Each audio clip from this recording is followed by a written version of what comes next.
Hey folks, Kostya here, and I just got back from Stockholm, Sweden, where I was playing the 2023-2024 edition of the Rilton Cup. This is a fairly strong open tournament. They always hold it at the end of each year, so the tournament actually runs over the new year. And this is my second tournament in my recent Euro trip. I had just played in Sitges in near Barcelona. I did that recap for this channel already. And then I had a couple days break and traveled to Stockholm for the Rilton Cup. So I'm going to be doing a video recap of all my games. I think I'm going to split it up into 3 parts and cover 3 games in each part. And let me just say up front, another very, very enjoyable tournament. The conditions were great. The tournament was right in the middle of Stockholm, so it was cold. It was quite snowy, especially coming from warm Barcelona. It was a bit of a change, but we were right in the middle of everything, and so it still made for a very enjoyable tournament experience. The hotel was nice. We were near, lots of restaurants and everything, and it was very easy to walk and get around. So overall, lovely experience. My play was not my best, as you guys will see in the games, but I feel like I did have very interesting games, 9 of them, and so a lot to learn from, a lot of takeaways and so on. So without any further ado, in the first round, I got kind of an unlucky pairing. I was paired against a junior from India, Canada Master Akshay Borgaonkar. And looking at his recent results, I had seen that in 2023, he had gained something like 100 points in his last 2 tournaments. So he was on this like 200 point uplift where he had just been beating like IMs and GMs already. And I just knew already that this was just going to be a very, very difficult game. So I played D4. And he goes D5. I prepared for the King's Indian. Those are the only games I saw in the database. That was the only opening that he was playing against D4, but he goes D5, and right away I'm like, okay, trying to think like Slav, Queen's Gambit declined. What exactly does he want? I'm not sure. I played C4. He goes C6, and yeah, here I took a bit of a pause trying to figure out which variation to play, because clearly he had probably prepared for something. I wasn't sure what exactly he was ready for, and in my mind I didn't think he's played the Slav too much, so I wanted to try to come up with a line that maybe he wasn't so familiar with, and one that I haven't played recently, so that he wouldn't be super well prepared. So I went for this very offbeat version of the exchange Slav, where white plays bishop to g5. And I played this like once before, like several years ago, so I imagine that my opponent hadn't looked at it. And the idea of this one is to basically just wait for black to play knight f6 and then take on f6, and then play this kind of structure where black can take either way, and we get this almost like Trumpowski kind of position, where I think white gets a pleasant game. It's not the easiest middle game to handle for black. Anyways, he spent a bit of time here. He goes h6, bishop h4. Black has many ways to play, but this is one of them, and queen to b6. And this was already surprising, because queen b6 is actually a move generally you wouldn't play unless you were prepared and you knew that this is kind of working out for black. There's a sharp line here starting with knight c3, queen takes b2, knight takes d5, e6, that like I think is holding for black if black is well prepared here, but it's very, very dangerous. So you wouldn't walk into this without kind of knowing a bit of detail about this position. There's no knight c7 check because black will move the king, and then bishop b4 comes. So it's very, very sharp. I think it's maybe a draw with best play. But when he played queen b6, I realized like, uh-oh, maybe he knows something about this position. And I decided to try to get out of book in this one pretty early. So queen d2, and the game continues. He plays quite aggressively g5. I noticed from his games he's a very dynamic, King's Indian player, goes for a lot of sharp positions, a lot of tactics. So this wasn't too surprising to see. But yeah, I wasn't totally sure how to handle this. So knight f6, e3, bishop f5, and here I played h4, which I kind of regret because it takes the game into very unclear waters, which is not what I wanted from this position. I wanted like something simple and solid that I could just play, try to avoid tactics against the kid, which maybe was a mistake because tactics will always appear anyway. But yeah, I think h4 was kind of taking the game in the wrong direction. I really regret actually just not playing bishop d3 here, where the idea is white trades off the bishops. Black can take on b2, but I think it's very risky, like knight g2, for example, followed by castles. And I think this will be a big problem for black. Because after white castles, white brings the rook to b1, and then b7 will be weak, and it's not clear where black can put the king. So I think black shouldn't take the pawn, just play something like e6, but then white is very comfortable here. We have like a normal exchange Slav position, but black has kind of weakened the king side with h6, g5, which I don't think is particularly good for black. And yeah, I would think white has a small plus here. So that was kind of the simple approach, but I decided to start with h4, thinking that my opponent would likely go g4 or rook g8, one of these moves, kind of dealing with the pawn hanging on g5. And then from there, I could play bishop d3 and argue that, well, if, in case of g4, then I've created the f4 square for my knight, and that this is kind of a small improvement. But instead, he hits me with knight e4, which was already kind of surprising, because this move, I thought I would have knight takes d5 in this position, where if we go for the endgame, then white is going to be a pawn up. Then I realized my opponent had seen further. He can actually play queen d8 here, hitting the knight. My queen is still under attack. And then after knight c7 check, king d7, it turns out that my queen is hit, my bishop is hit, and then black is starting to take on g3 and take the knight on c7. So basically, I'm not in time here. I'm losing material, and I can't really go for this variation. So already I start feeling like very uncomfortable. Like, oh, he's out-calculating me. You know, he's finding some really tricky stuff. And I do have to take on e4. Bishop takes e4. And I played f3 here, kicking the bishop back. It was possible to take on g5, but after e5, of course, this looks incredibly sharp. And in case of knight e2, black has knight to b4, hitting c2 and hitting d3, and so I just wanted no part of this whatsoever. The engine says that white can go for this with like knight c3, allow knight takes a1, bishop takes e5, and there's a lot of counterplay, but I've sacrificed the full rook, and it's not exactly clear how white is getting the material back. So this was just some engine mumbo jumbo. I think f3 was okay. Bishop f5 was played, and I play knight e2 here. I could have just taken on g5 at this point, and this one actually I feel like I really should have done, because I was expecting e5 from the opponent, threatening bishop b4. I'd go knight e2, bishop b4, knight c3, and I don't see what else black can do other than take on d4 and get the pawn back, something like knight takes d4. And this position just felt very, very unclear to me. Black is threatening knight c2 check, for example. Both kings are kind of open. But yeah, objectively, I mean, white turns out doing well here. And it wasn't exactly clear why I'm in such huge trouble. Like, I have a couple moves actually. I can go rook c1, just covering the c2 square. I can also play bishop to d3. And both of these moves seem to give white a perfectly reasonable position. Eventually the king will maybe hide on f1 or something. Black's king is also kind of out in the open. And yeah, I think I just kind of rejected this more on, let's say, general terms, like not wanting to enter a super tactical position against clearly a talented kid. But because of this, I end up just kind of just making concessions and not, you know, playing what I think are principally the correct moves. So I start with knight e2. Black goes e5. And this gives me another chance to take on g5, which I should have definitely done. Instead, I just go knight c3 first. And now black castles. So with knight c3, I'm basically hitting the d-pawn. And if bishop b4, I can play a3 there. And I'm allowing black to take on d4, but I wasn't really worried about any of these lines if knight takes d4.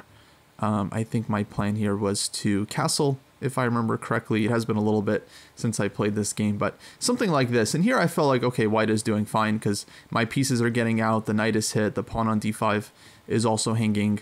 I have bishop b5 check, bishop e5, you know, the rook coming to the center, so all kinds of stuff I felt like was going in my favor here.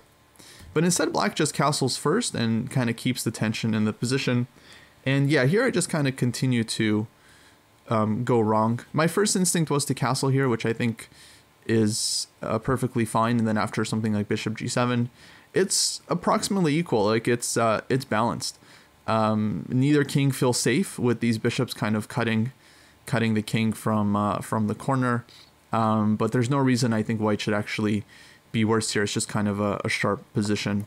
The other move I think would have been better than what I did is rook c1, which prevents black from taking twice on d4 because there'll be tactics on the c file against the king.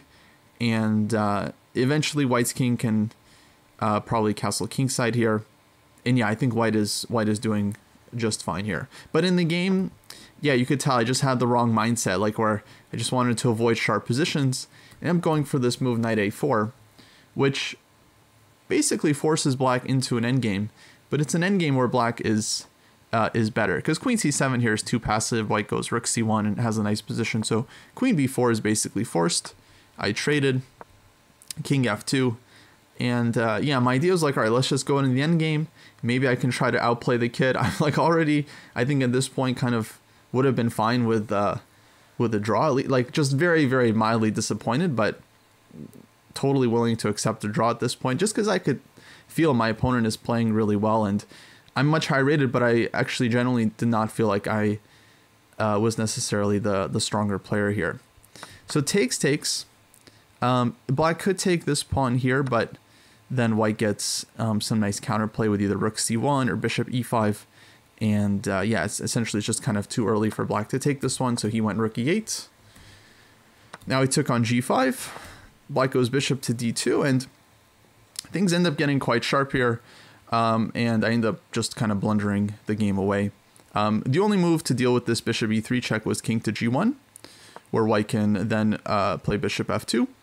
It's still very, very sharp, like knight takes d4. I mean, it looks like white's pieces are all kind of scrambled, but my pieces are active enough, like rook d1, the rook on the h file is playing, that I think white is okay here, but 100% this is what I had to do for better or worse. Instead, I played bishop to b5, and mainly I was just expecting bishop e3 check, king f1, and then like hg, for example. And I thought this position is fine for white. I could go bishop f2, trade off these bishops, get the knight back in at some point, and okay, I thought it was about equal. But I totally overlooked my opponent's move knight takes d4, which is very strong, offering the rook on e8, but it's barely a sacrifice. If I do take this one, then black gets bishop d3 check, and my king is just totally caught. Like king e1, rook takes c8, and this position is just kind of horrendous to look at. Black is threatening knight c2 to win the rook. If I go rook to d1, saving it, the knight c2 is actually just mate. My king has no moves. Yeah, I'm just losing way too much material here. King d1 runs into bishop c2 check. Knight on a4 is gone. So black is going to win at least a piece here in the next few moves. And yeah, it's just a resignable situation. So after knight takes d4, I think it's just lost. I just completely missed this idea. I played bishop e2, which is the only way to kind of keep the game going, but this position should have been just totally hopeless for white. Black now is just way too active. I thought the easiest was to play like bishop c2 here. This just looked like game over. If knight c3, then d4 comes, and yeah, my king is just way too exposed. But my opponent here, he didn't convert in the cleanest possible way. So he ends up giving me at least a little bit of hope. Game continues. Black does go up a very healthy extra pawn. So it does feel like it's totally lost. But okay, I tried to just fight on here as much as I could, just to not make it easy for the opponent. Eventually we get some trades. King takes d2. And yeah, here I actually felt a little bit of hope about this game, because black is only a pawn up and my king is actually more active. And the pawn on d4 is a possible target. So there are some cases where white can actually survive and get a drawn endgame. But it wasn't to be. Black goes rook to c6. And this is a nice move. If I trade rooks, I don't really feel like I have chances here, because black's king just kind of walks in very quickly. And my king is very passive. I'm down a pawn. It's bishop versus knight. So I feel like this one should be lost. So I play knight c5, h5, and now knight d3. And I thought this is kind of my last chance in the game, because Number one, if black trades rooks, then after knight takes c1, the knight is coming to e2. I'm actually picking up the pawn immediately, so I'm getting the pawn back and probably drawing. And if bishop takes d3, then after rook c6, this king and pawn endgame I thought is actually a draw, because if c5, b4, this was basically the extent of my calculation. King takes d4. Black has no way to save this pawn. And so I'm getting the pawn back, and then I thought, okay, that should likely be a draw. Or at the very least, my opponent is not going to go for this because it just looks too unclear, and he's a pawn up, so why would he allow this? And yeah, so if black just keeps, let's say, makes a normal move like king to c7, then I can go rook h1, hitting the h-pawn. Let's say something like rook c3, knight e1, bishop g6, rook h4, and yeah, it's not so easy for black to convert this position. The d-pawn is hanging, and the knight is kind of covering all the squares. So this was move 33. I was just starting to feel optimistic at this point. My opponent did not have a ton of time to reach move 40, I think something like under 10 minutes, but he calculated for a bit and then kind of shocked me with bishop takes d3. He just takes on d3 anyway, and what he figured out is that even though black loses the pawn back in this king and pawn endgame, he's actually still in time to win it by getting his king in. So king c7, we ended up going down this line, king c5, and now h4. Very important move, but he fixes the g2 pawn as a key weakness, and now black's king has a direct route to g3. And unfortunately for white, it's losing after king takes b4, king to d6. So I was quite surprised he calculated all this with like less than 10 minutes on his clock. You know, it just made me feel like, wow, very, very impressed with the king. So first of all, if I go for the direct pawn race, it takes 3, 4, 5, 6, 7, 8, 9 moves to promote. For black, it takes 1, 2, 3, 4, 5, 6, 7. So 9 moves versus 7. White goes first. That means anyways, black is promoting first and winning the race. But the more impressive line is that if I go back, which I tried in the game, white does get to f1 in time. So it's not like I'm just losing the pawns on the king side. But the problem is because black's king is so active, he always has this h3 pawn break. And then once he accomplishes that, he'll be able to win both of my pawns and end up with a pawn up and a winning king and pawn endgame. So game concluded, a5, a4, f6. There was other ways to play this, but what the opponent did was totally fine. f4, king g1. Finally, he goes h3 here. I take, and black takes on h3. This is very important. If king takes f3, then after king f1, white would actually be making a draw here. King g3, h4 takes king f2, and although black is a pawn up, he eventually has to abandon this pawn and go after the a-pawn, but white would actually have enough time to snag this one and then get back to c1. Of course, you guys can analyze this on your own if you're curious, but this position would be a draw, so this was kind of my last hope.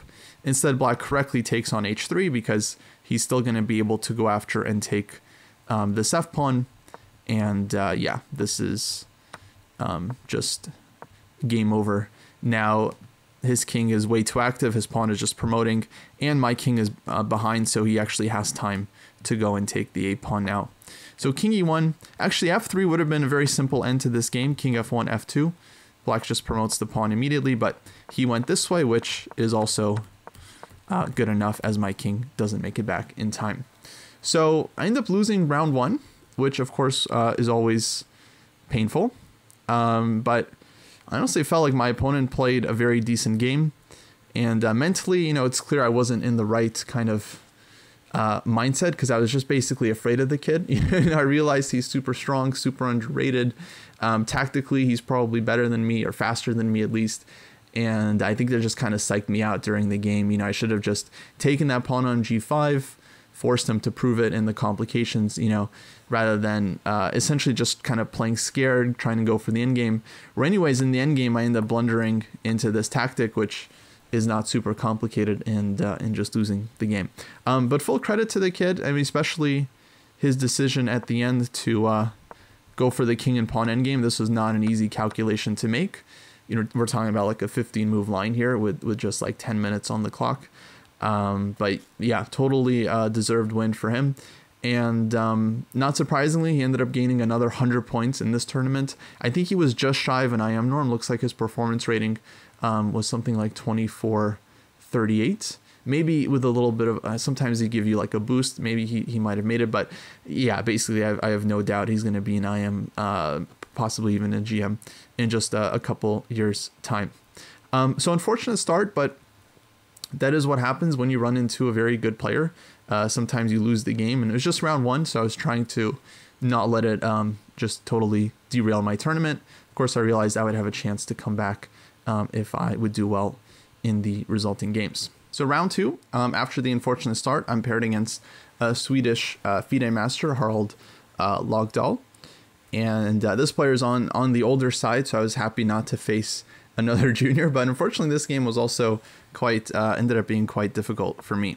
So we got a Sicilian, and my opponent usually plays some kind of like Grand Prix or close Sicilian setup. So I wasn't too surprised by what we ended up getting. And I went for the setup that to me looks pretty solid, where black goes g6 and e6 and knight g7, bishop g7, and kind of keeps white's initiative at bay. It's not so easy for white to get the kingside attack here going.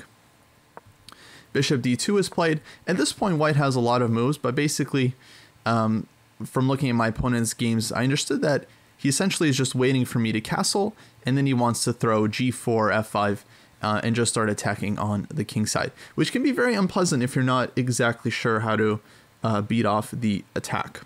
So bishop d2 is kind of an interesting waiting move, and I decided not to castle right away, but rather just throw in this move b6, which is a useful move for black.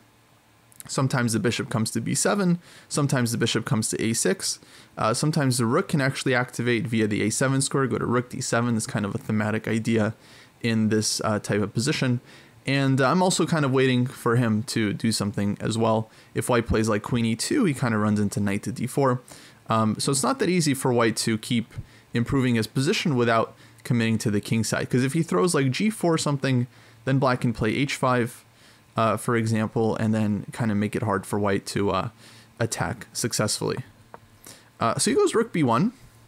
This was definitely an odd move for me, but I figured the idea is that he wants to defend the b pawn ahead of time so that his knight can always jump to e2 or d1 possibly in the future. But yeah, I felt like this can't be too dangerous, although I didn't react in the best way. I ended up playing a5 here after a bit of a think, preparing bishop to a6. But white goes a4, bishop a6, and knight b5, and actually ends up with a better position. So what I should have done, and I considered this in the game, was this funky move rook a7, which I definitely thought about, but I was like, I'm not sure if I want to make this move here or not. But the idea is, okay, I don't give up the b5 square just yet. The rook can come to either d7 or c7, followed by knight to d4, and then the bishop can decide later whether I want to put it on b7 or in some cases on a6. But basically, I think this would have been more useful, or at least more effective than what I did. In the game, we got a5 and bishop a6, knight b5.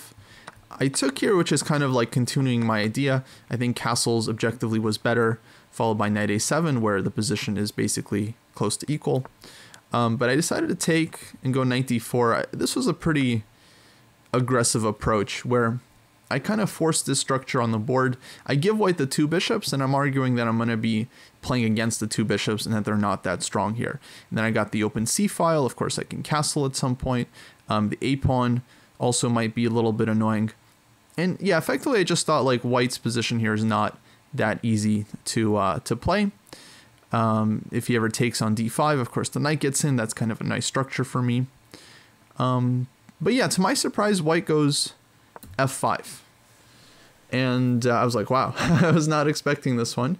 But the more I looked at it, the more I realized, yeah, it is quite difficult for black to deal with this one, and likely the correct way to play this position. Because white's idea is now to just open up all the diagonals for the two bishops, especially, and while black isn't really castled yet. So after some thought, I took on f5 with the g-pawn. Probably I should have taken ef.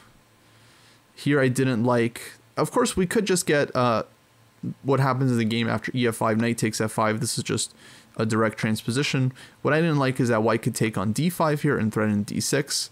But maybe black just goes rook a7 in this position and says actually that argues that there's no issues. Castles is coming next, and I can try to blockade with queen d6. Of course, this pawn is going to be a potential weakness as well. So this is actually not something that black really had to fear. But in any case, I think what we would have gotten is what happens in the game with ef5 and knight f5 anyway. So I took here, gf5. Engine points out an extra option for white that I actually was worried about during the game, bishop to g5, which is why I think starting with ef5 is more accurate for black. Because this would be very annoying to deal with. Like white wants to take on e7, take on f5, and then the light squared bishop is quite a strong piece here.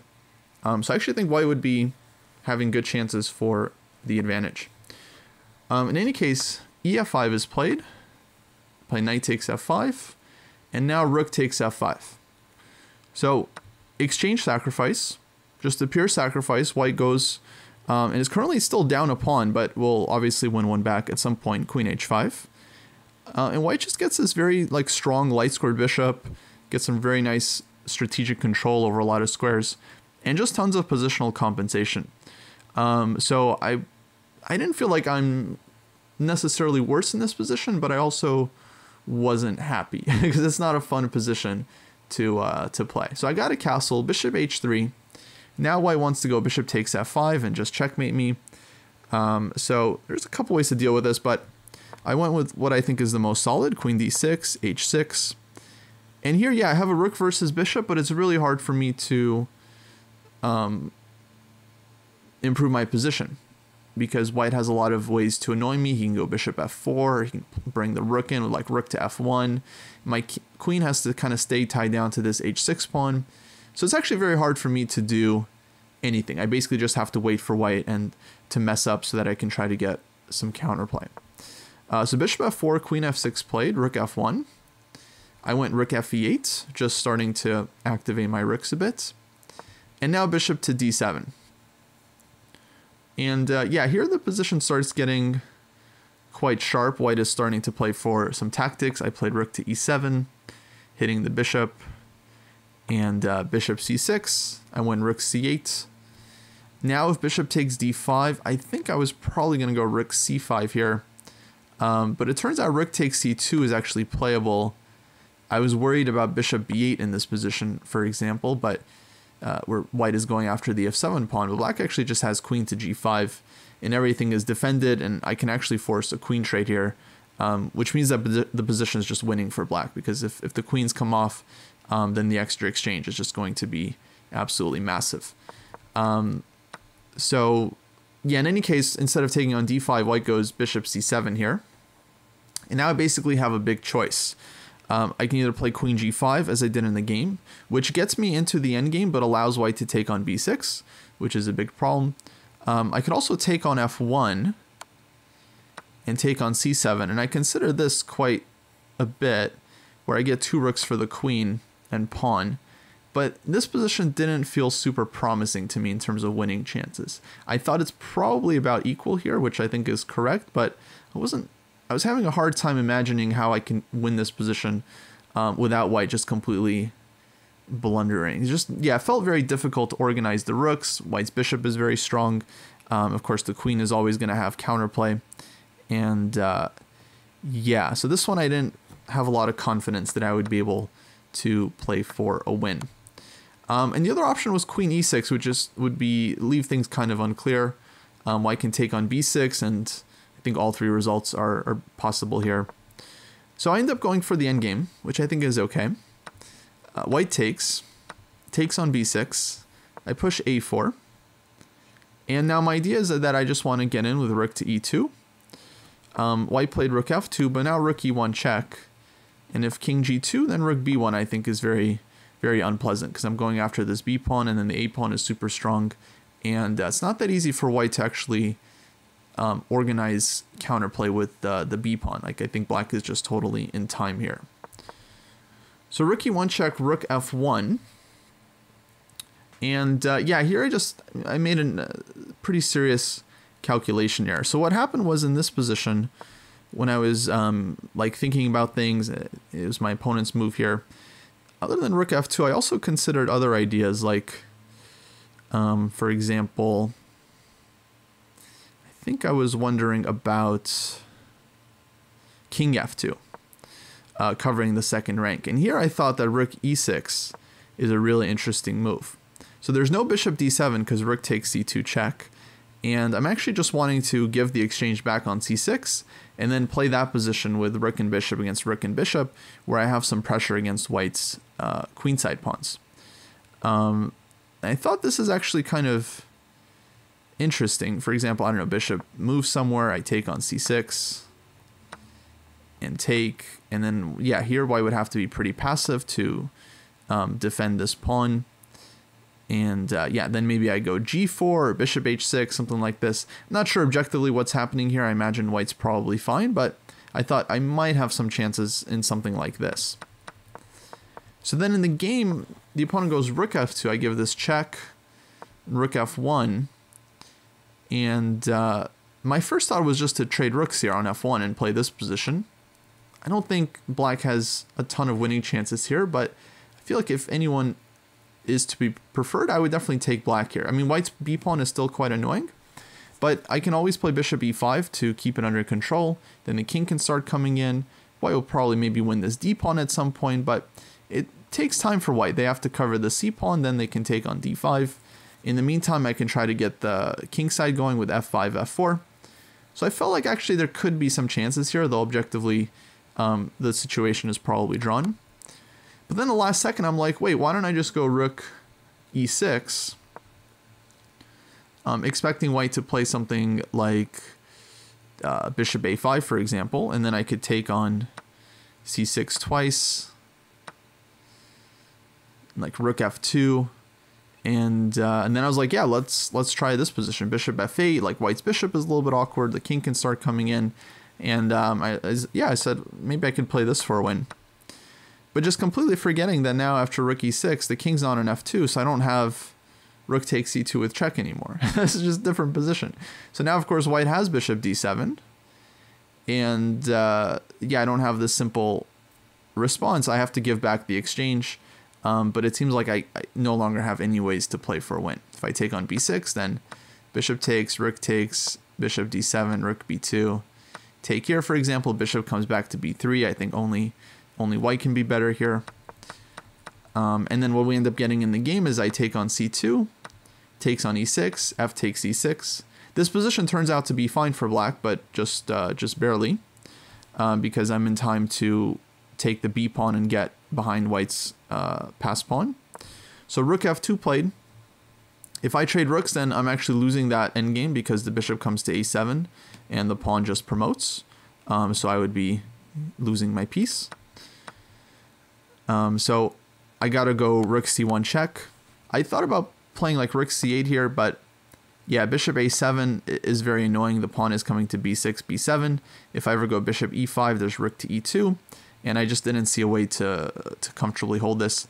If my king was on f7 already, I could go like king f6, then maybe I would consider this more, but here I think it's just not really working for black.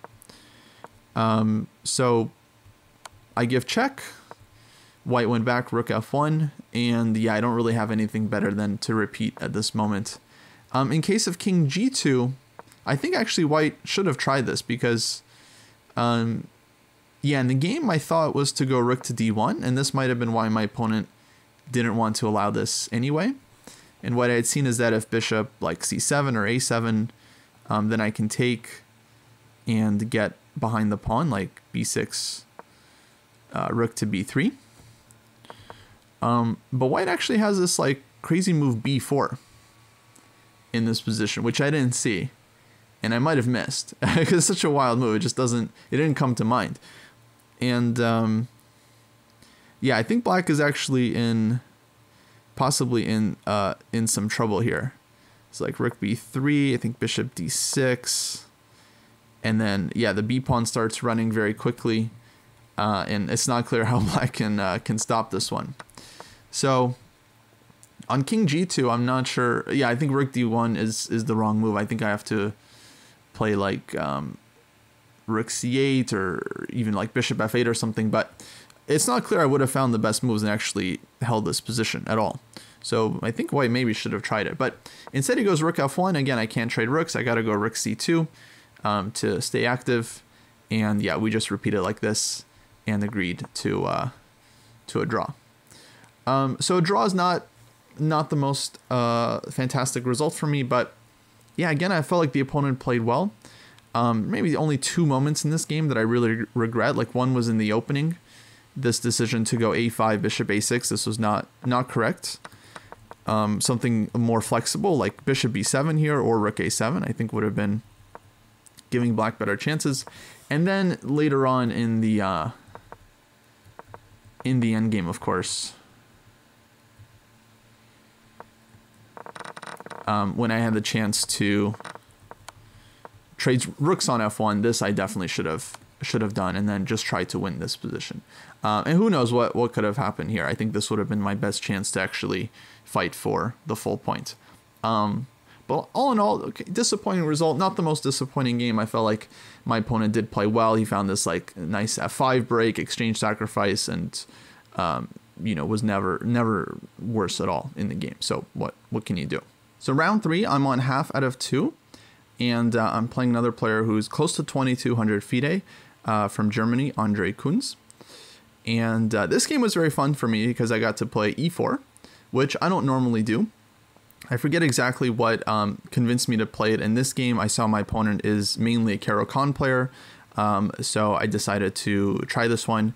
I've been playing a bit more e4 lately, just for my own like personal chess development. I feel like it helps me to see fresh openings and play different types of positions. But I've also enjoyed playing e4 because I feel like it gives me a better understanding of e4 types of positions, and it can help me more with students and coaching. A lot of students and people I work with that play e4, and so it helps to have like your own experience in these positions. So it's always very enjoyable to kind of play what feels like a completely new structure for you. In this game, I went with the advanced Caro, which I don't think I barely played this one online. I don't think I've ever had it OTV. Yeah, we get this line with c5, knight f3, c takes d4, knight takes d4, and knight to c6. Of course, on c5, the other big main line here is d takes c5, which leads to some sharp positions. But I thought with knight f3, I felt like white actually has some reasonable chances to get an edge here. After knight c6, takes, bishop to d3. This is a pretty well-known position. The main move is e6, where, okay, I think white can fight for a small advantage like castles. The knight comes to f3, rook e1, c4 is often played, b3, and so on. And okay, it's a very, very playable structure. Similar to one actually you would get in a lot of Sicilians. So I played these actually from the black side. But in any case, here my opponent played g6, which I was not familiar with. So already I'm on my own here. I'm trying to like figure out this position, regretting a little bit the decision to play e4 because like I don't know what to do in this structure anymore. But okay, it ends up being very, very interesting game. So I castle, bishop to g7, and I understood my opponent's idea as being to play knight h6, castles, maybe bishop f5 one day, eventually f6, and get counterplay against this e-pawn. And yeah, I definitely wasn't sure what was the best way to develop here. I started off good, rook to e1, knight h6, and here I go wrong. I play this move c4, which is a very typical move in these structures, but for whatever reason, I think it's actually not that effective here. Instead, better would have been to, let's say, develop with bishop to f4, followed by just bringing the knight to d2 and f3. And I think what I just kind of underestimated is that after castles, knight d2, if black plays bishop f5 here, like just trying to trade the bishops, I'm actually very happy with this. Like knight f3, let's say takes, c takes d3. And it looks like kind of like a French where black has traded off the bad bishop, but actually I totally misevaluated this position because like black's remaining pieces are actually very, very bad here as well, especially bishop on g7, knight on f5. And white just has a very simple plan of like d4, rook c1, doubling on the c file, and just going after this c pawn that's super, super weak. Now, I don't know if this is how my opponent would have played, but this is just during the game. Like I wasn't sure about this structure, but it was, yeah, total misevaluation on my end, because this is actually kind of a dream position for white to play. Of course, black has other options as well, like queen b6 and so on, but yeah, this would have been the right approach for sure. Instead, c4 is actually ends up being quite weakening, and my opponent does find a way to take advantage of this pretty soon. So he goes castles. Actually, knight g4 would have been very annoying to deal with, and I'm not sure what I would have done on this one. I think I just expected my opponent to castle, and that's what happened. But yeah, after knight g4, if I go bishop f4, queen b6 comes, and then f2 is hanging, and b2 is hanging, and e5 is also under pressure, and there's like queen d4 ideas. So this would actually have been very, very tricky to deal with. Black has ideas of taking twice on e5, for example, and then queen takes b2 to win some material. So not obvious at all how white should deal with this one, but thankfully black castled. I play bishop f4, but now he goes queen b6, and yeah, things get a little unpleasant here. I went queen d2, defending the b pawn. Black takes on c4. Bishop takes c4. And at first glance, it looks like black has kind of weakened their pawns in the long run, but he does get some nice activity here with rook to d8. So queen c1, I started spending a lot of time calculating here because I wanted to make sure I'm not walking into like queen d4, rook d4. Like black has a lot of moves that they can throw in that might be kind of annoying. Knight to g4. At this point, my idea is just to develop my pieces and eventually try to use the better structure. If all my pieces can come out, then white is better, but I have to kind of catch up in development before that happens. So knight g4 played, hitting the f2 pawn. I went bishop g3, which I think is the most natural, and now queen to d4. And it looks very scary for white because this e pawn is hard to defend. And black is very active. I mean, there's pressure here, pressure on b2. And I was kind of counting on this move, queen to c3, believing that there aren't any tactics in the position, at least not that I could see. So for example, if bishop takes e5, takes, knight takes e5, rook takes e5, queen d1, there's rook back to e1, so white is totally covered here.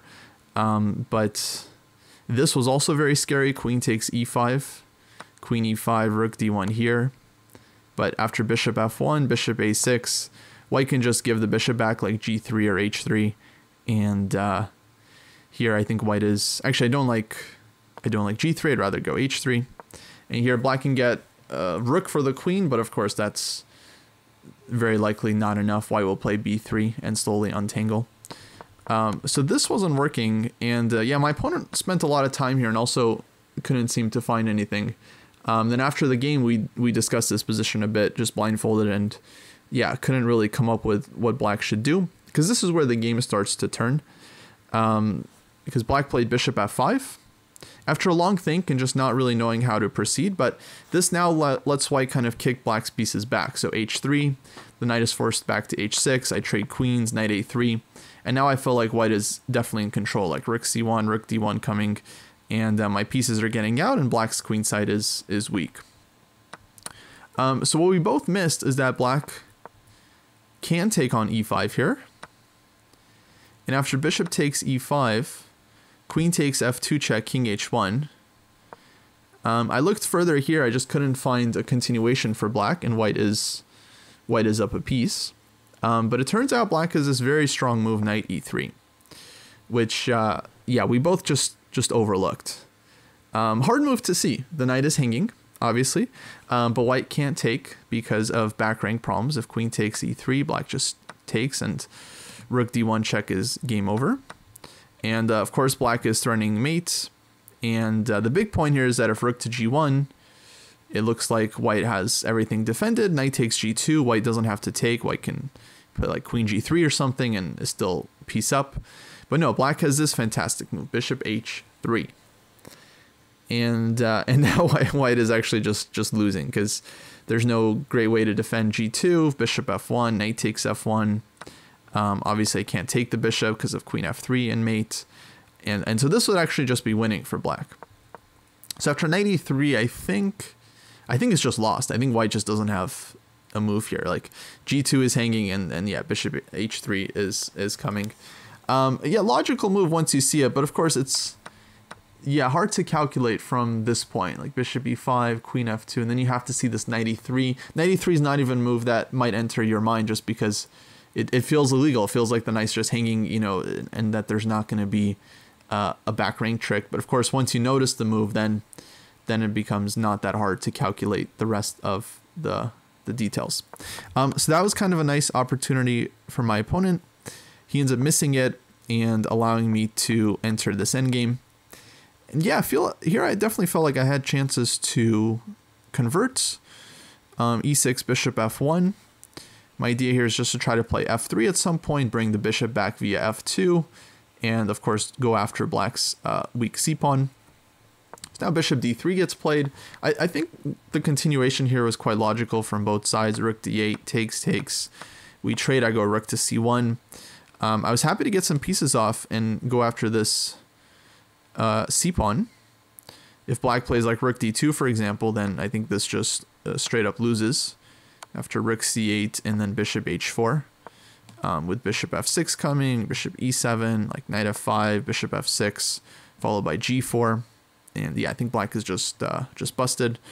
But my opponent found a very nice way to get counterplay here. g5, so stopping the bishop from using the h4 square. Rook takes d6, knight f5. So black sacrifices a pawn, but now he has this very annoying like h5, h4 idea. And he gets a lot of counterplay. So I was pushing hard for the win, and I felt like I should have very serious winning chances if I find the right moves. But yeah, of course it's not easy here because I have some problems to fix. So king h2. Now on h5, I could either play h4 here, which I was considering, or just a simpler f3, where after h4, bishop can drop back like to e1, or actually probably f2. Something like this, rook d2, rook c2. I think even here, black is doing fine, but at least white is a pawn up. Instead, my opponent took on g3 and goes king to g7. And this is a little bit surprising, but he does get some significant counterplay here with the rook and bishop. Now the bishop is threatening to come out, like bishop b4, bishop e1. And my pawns, of course, are pretty weak on the king side. So knight c4, my main chance here I felt like is to go after the a-pawn. If I can take the a-pawn and then not lose the entire king side, I thought, okay, then I have two passers on the queen side, should be some chances. But it wasn't easy. Bishop b4, now threatening some mating ideas with bishop e1, takes, rook d1. So I go back, king g1, takes with the rook. I played a3 here, rook c7. And here I really thought I'm getting somewhere because rook d3, king f1. There's no way for black to keep this a-pawn defended. He goes h5, rook takes a7. But now rook d1 check and rook to g1. And I don't have king f2 because of bishop c5 check. And after king f3, black gives rook f1 check. Again, I can't go to the e3 because of the fork. So king e2, rook to g1. And then I push g4. I was considering king g3 here, but I actually think this is very dangerous. After h4, king h2, then bishop c5. And I'm just getting mated here. Bishop g1, bishop f2, bishop g3 is going to be mate. And then if I come up this way, then I realize black has king g6, starting rook f4 mate, and then g3, rook g1. And white is losing. Or at least, you know, takes, and yeah, the king side is going to be too strong. So yeah, one way or another, I'm basically forced to give up a pawn on the king side. I tried g4, which I think was at least a reasonable try, because I only give up one pawn, and I forced black's rook to spend some time getting back. Rook c7. At this point, this is move 40, king to g6. So we were in some time trouble. We finally make the time control here. And yeah, I spent a decent chunk of time trying to figure out how to play this position, because I thought it might be just straight up winning for me. My pieces are active and the b pawn runs very, very quickly here. And I also have the option to run the a pawn as well, like a4, a5. And I felt like, okay, I have two protected passers. My pieces are active. It's hard for black to make a pass pawn without allowing ef6, or another one, I should say. So yeah, I spent a lot of time here, but ended up missing kind of important defense from black. So b4. I think this was the best choice. I'm not sure. Maybe there was a better try. If a4, what I didn't like is that black can go bishop b4. And on a5, even just take this one. Rook g2 check. Rook takes b2. And this didn't look like an endgame that was going to be winning for white, because eventually black will get f6 to trade off the last pawn, and then rook and knight against rook is a pretty simple draw. If I had rook and bishop against rook, that maybe I would play, because rook and bishop, I think you can definitely pose some very serious problems. It's not easy to hold at all. But rook and knight, it's hard to even create a threat a lot of the time. So I didn't like that black could bail out like this, so I ended up deciding to play b4 here. And black has a lot of options. I was mainly expecting rook g2 check, where I didn't know where to put my king, because anywhere the king goes, like king f3 for example, let's say rook a2 or something, my king is eventually kind of getting in the way, either with the g pawn, or if I play here, then again rook a2 or rook c2 maybe I was thinking is annoying, and then again the g pawn eventually runs down with a check. But if I go king d3, number one, black can keep checking, but also black can just start running the g pawn here as well, and then my king is kind of far away. So I totally wasn't sure. I think everything is a draw basically, but in any case, the opponent goes rook g3, so it doesn't give the check. I push b5, takes on a3, and yeah, I thought I was actually getting somewhere. So b6, rook b3, and b7. And now I'm threatening knight a5, knight c6, threatening knight d6, followed by rook c8 possibly, depending on where the bishop goes. Yeah, actually wasn't seeing a defense here for my opponent, especially knight a5, knight c6 looked, very, very strong. But then he finds bishop b2, which I'd overlooked. And then I realized, well, maybe actually then I wasn't sure anymore if the position was ever winning for white, or if there was any kind of serious chances. Because now after bishop b2, he's just in time to always take this e-pawn. And so I don't have time for knight a5 or knight d6 or anything, because bishop takes e5 comes, and he's controlling the promotion square. So yeah, I had a couple tries here. I ended up going rook d7 in order to stop bishop d4.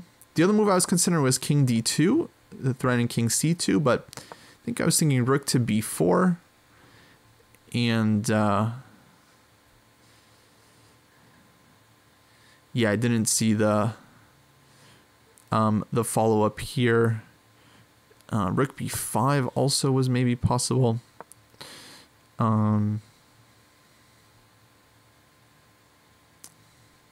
this one I'm less sure about. I think rook to b4, and I didn't quite see the follow-up here for me, because again this e-pawn is just hanging as soon as I move my knight, and then otherwise it's just hard to promote the b-pawn. So I tried rook to d7.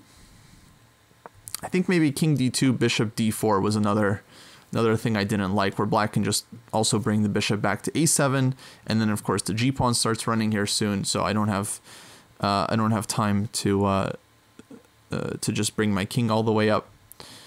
So rook d7, but now f6, and it's a nice move. Black just kind of gets his pieces back. The bishop is coming to e5 one way or another, and at this point I actually felt like I have to make sure I don't lose this game, because I am down a pawn at this point, and if he stops my b pawn and starts running his g pawn, his bishop is stronger than the knight, fighting on both flanks. So already here actually I felt like I had to be very careful, but I felt like I was within range. So takes, I go knight d2 hitting the rook, rook b4, king d3, bishop e5, knight e4 check, king g6 I played here, rook e7. At this point, I think I was already okay with the draw. After king f5, rook f7 check, I was just going to repeat. But black instead plays g4, which I think is totally fine. And yeah, my pawn is nowhere near promoting anymore. I took on e6. I think this was nicely calculated. If king f5, which is played, I just go back rook e7, and black isn't able to to take the knight because of rook takes e5 at the end. So anything he takes here with, I just take this one and make a new queen. But after rook e7, instead of black goes g3 here, now the g-pawn is starting to be very scary. And yeah, I decided this is a good time to bail out. I didn't want to, you know, at this point we only have like a few minutes left each, and so I didn't want to tempt fate and end up losing this game. So I just take on e5, take on g3. He has to take on b7, and we get a very simple version of the rook versus knight endgame, which is a very, very simple draw. I think it's really hard to blunder in this one as long as your knight is close to your king already. You just keep it close. You don't really let your opponent do anything. And yeah, I didn't have any particular difficulties holding it. The opponent played for a little while, but I think just, yeah, eventually after about 20 moves, forced to draw. And yeah, that was it. So this one felt a little disappointing for me because I thought I had very decent chances in this endgame. The engine showed that this was not true, that in fact black was actually always fine. The only time I could have been better, other than in the opening if I'd played better, was at this point, instead of playing h3, apparently it's stronger to just go for the endgame right away and play knight a3 here. So not inserting h3, which I thought is helpful, like kicking black's knight away, but actually leaving the knight on g4, and yeah, not kind of helping black reposition the knight to f5 later on. Here also white can throw an f3 and bishop f2, which is maybe more useful than playing h3. So yeah, I think I could have had a small edge here, but other than that, like the rest of the game, black was always having enough counterplay. And yeah, this is one I think I should analyze further, because I feel like even though the engine says everything was equal, maybe there were still ways to put more pressure on black and generate some winning chances that I haven't quite figured out yet. So a good one to analyze further. Okay, so that was the first 3 rounds. After first 3, I was 1 out of 3. Definitely not the score I wanted to be on, especially playing down all 3 games. But yeah, I mean, I generally felt like my opponents were playing well, and especially last 2 games, like I felt like they defended well, even once I felt like I had the initiative. First round, you know, kind of unfortunate pairing, but it happens. And yeah, well, okay, plenty of tournament to be left to play, 6 rounds to go. So my mood wasn't spoiled. I was a little bit lacking confidence, but my mood wasn't spoiled. I feel like I still have chances to get back into the tournament. Okay, next video I'll cover rounds 4 through 6, and hopefully see you then. Take care.